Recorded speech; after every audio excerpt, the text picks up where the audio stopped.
एक बार की बात है, एक गांव में जय और वीरू नाम के दो जिगरी दोस्त रहते थे। एक दिन दोनों गांव के बाहर बैठे बातें कर रहे होते हैं। तभी वहाँ ननकू नाम का गांव वाला आता है। वो बहुत ही घबराया हुआ होता है। अरे ननकू भैया, क्या हुआ? तुम तो ऐसे घबरा रहे हो जैसे कोई भूत देख लिया हो। सही कह रहे हो भैया, भूत तो नहीं लेकिन एक डरावनी चुड़ैल जरूर देखी है मैंने रात में अपने गांव वाले जंगल में। ननकू की बात सुनकर जय और वीरू हंसने लगते हैं और बोलते हैं,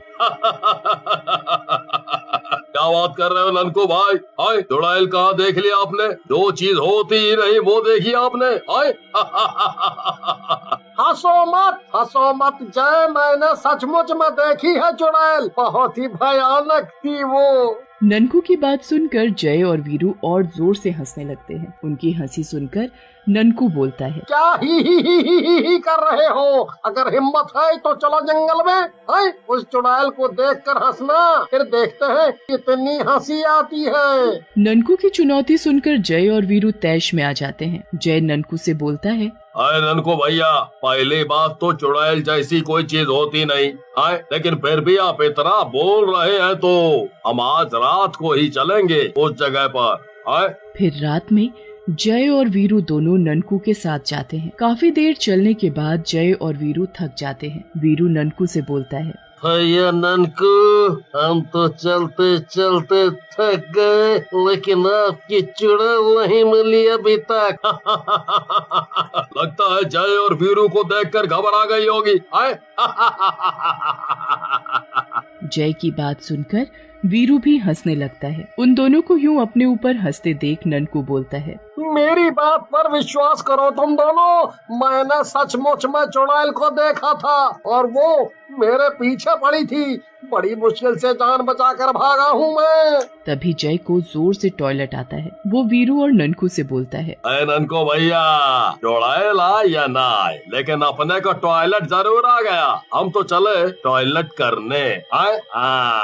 लेकिन जैसे ही जय पीछे घूमता है, एक चुड़ैल उसके पीछे आकर खड़ी हो जाती है। चुड़ैल को देखकर जय घबरा जाता है। तुम सही कह रहे थे ननकू भाई, यहाँ तो सचमुच में चुड़ैल है। लेकिन जय इससे पहले कुछ करता, चुड़ैल उसे पकड़ लेती है। जय चुड़ैल को धक्का देता है और भागने लगता है। भागो वीरू, ये ननकू सही कह रहा था, यहाँ सचमुच में चुड़ैल है, भागो रे भागो। लेकिन वीरू भाग नहीं पाता है और चुड़ैल उसे पकड़ लेती है। ये देखकर जय रुक जाता है और वीरू की तरफ जाता है। यहाँ मत जा, भाग जा, नहीं तो ये चुड़ैल हम तीनों को मार डालेगी। भाग जा, तुझे मेरी कसम है। वीरू की दी हुई कसम सुनकर जय वीरू को छोड़कर वहाँ से चला जाता है।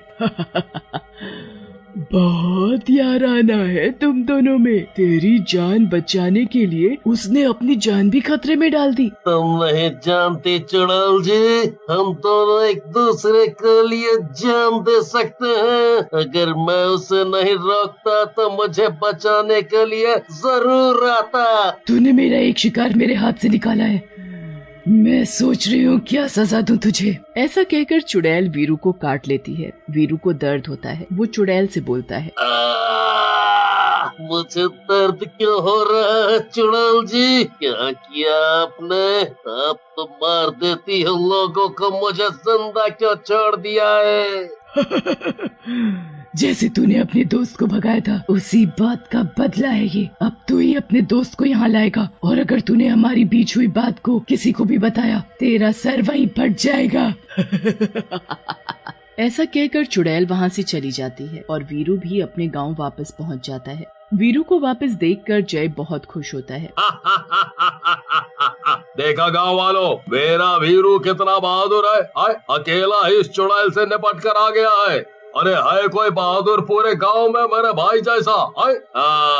लेकिन वीरू कुछ नहीं बोलता और वहाँ से अपने घर चला जाता है। और जैसे ही रात होती है, वीरू अपने घर से बाहर निकलता है और गांव में घूमने लगता है। उसे देखकर दीनू नाम का गांव वाला बोलता है, अरे वीरू भाई, इतनी रात में कहाँ घूम रहे हो? चुड़ैल से लड़कर कहीं अपने आप को सूरमा तो नहीं समझ रहे हो?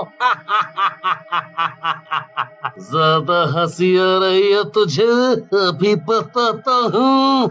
ऐसा कहकर वीरू दीनू को पकड़ लेता है और देखते ही देखते चुड़ैल में बदल जाता है। उसके बाद दीनू को गर्दन के पास काट लेता है। तभी वहाँ चुड़ैल आ जाती है और दीनू को उठाकर ले जाती है। ये सब अब और दूसरे गांव वालों का खून पिएंगे। सब पर मेरा साया रहेगा, सब पर।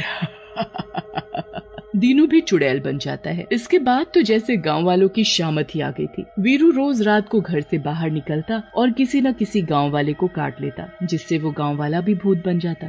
ये सब देखकर गांव वाले दुखी हो जाते हैं। एक दिन जय वीरू से मिलने जाता है। अरे वीरू मेरे भाई, कहाँ हो तुम आजकल? आए मुझसे मिलने भी नहीं आते, क्या हुआ? वीरू जय की बात सुनकर गुस्से में बोलता है, क्या तुमसे मिलने चलाओ? मुझे क्या कोई और काम नहीं है? तुम खुद तो कोई काम करते नहीं, और अगर मैं कोई काम कर रहा हूँ तो भी दिक्कत है। अरे अरे अरे वीरू वीरू, अरे वीरू, अरे भाई, आए गुस्सा क्यों हो रहे हो? आए मेरा वो मतलब नहीं था। तुम अपना काम कर लो, मैं बाद में आता हूँ। हाँ। वीरू की बात सुनकर जय हैरान हो जाता है और वहाँ से चला जाता है और थोड़ी दूर जाने पर सोचता है, ये वीरू मुझसे ऐसे क्यों बात कर रहा है? और अब मिलने भी नहीं आता, कुछ गड़बड़ लगती है, मुझे पता करना पड़ेगा। हाँ। उसी रात गांव में एक और आदमी गायब हो जाता है। गांव वाले जय के पास जाते हैं और बोलते हैं, भैया जय, हमें बचाओ, रोज कोई ना कोई मर्द गांव से गायब हो रहा है। ऐसे तो जल्दी ही पूरा गांव बिना मर्दों के रह जाएगा। अरे नहीं, तुम चिंता मत करो, हम गांव वालों की इस समस्या का कोई ना कोई हल जरूर निकाल लेंगे।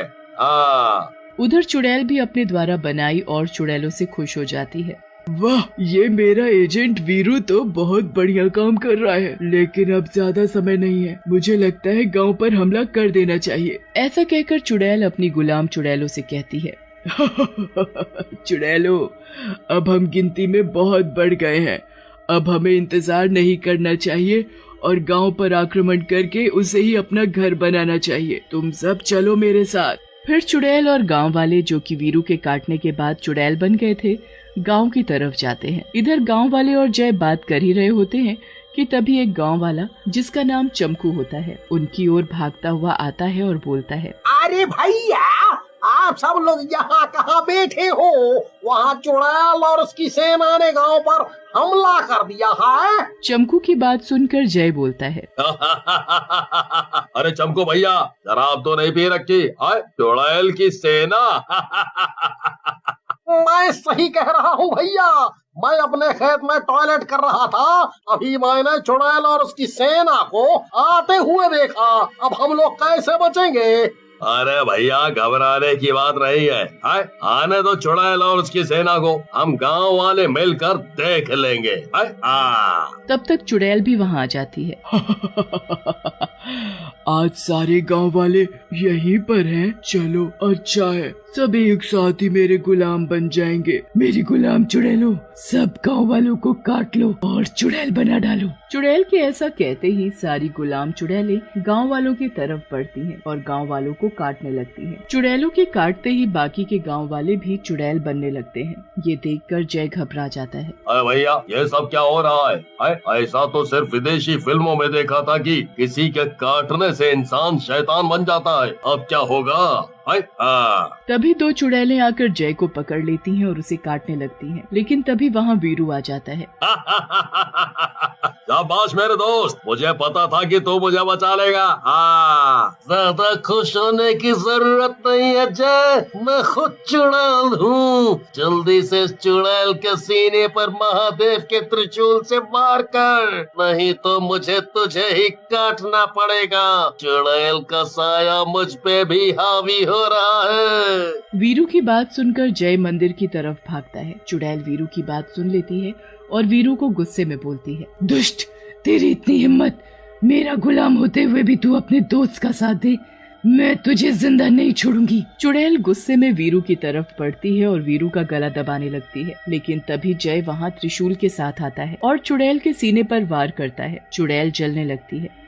अरे मर गई रे दुष्ट, तूने ये क्या किया? मेरे सालों की मेहनत पर पानी फेर दिया। अब सब गुलाम आजाद हो जाएंगे। थोड़ी ही देर में चुड़ैल पूरी तरह जल जाती है। और गांव वालों के ऊपर से उसका जादू भी उतर जाता है।